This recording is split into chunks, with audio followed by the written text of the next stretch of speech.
Are you tired of getting rejected? Want to improve your social life, increase your sales, become more memorable, or just simply learn to stand out?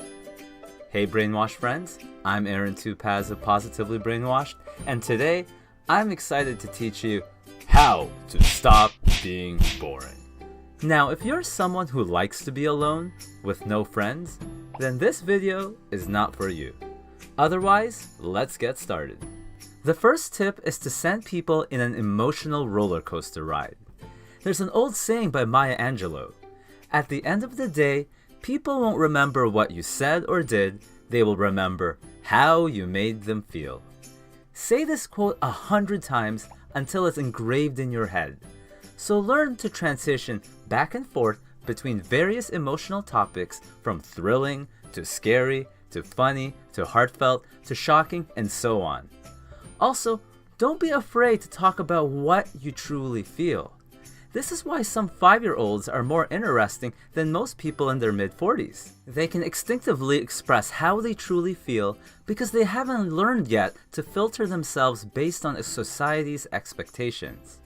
So keep this emotional roller coaster in mind throughout the rest of the tips.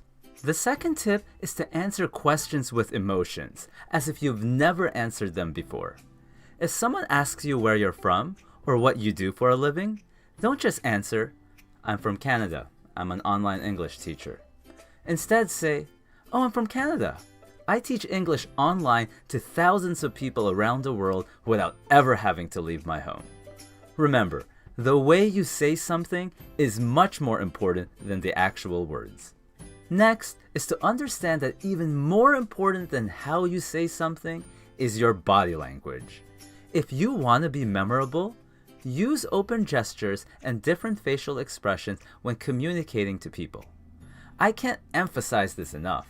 Having a closed or static body language is equivalent to being a boring brick wall. And I have an entire video just on this subject alone.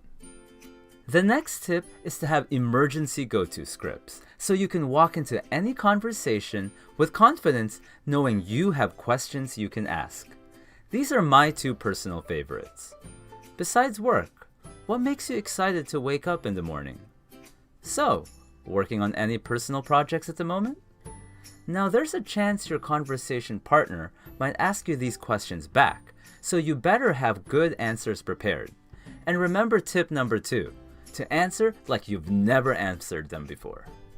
And to further help you, tip number 5 is to spend some time every day pursuing your dreams and goals. Yes, I know. This is a cliche answer, but it's important. Not only will this make you happier, but you'll now always have topics that you'll be enthusiastic to talk about. Now, if you're worried that your passion and goals won't interest your conversation partner, it's not a big deal. Really, because whether you're trying to lose weight or working on your business to escape the corporate world, or you have geeky hobbies, the important part is your positive energy, because that's contagious. You may even get people to start talking about their goals and dreams. The next tip is to guess things about people, like what they do, what program they're in, where they're from, or whatever.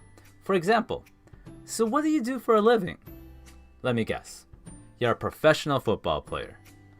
Now, even if you're wrong, you will make them curious why you thought that, and it usually makes for a great conversation. Now, when you're right, well, you sound like a genius or a psychic. And if you're the funny type, you can even guess something obviously way off. Let me guess. You're Japanese, right? Tip number 7 is to challenge people.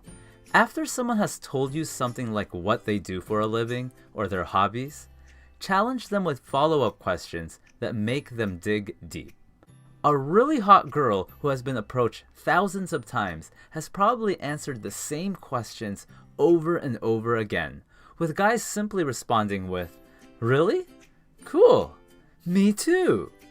Instead, ask follow-up questions that dig deep like, "Is this something you're passionate doing, or did your parents make you do this?"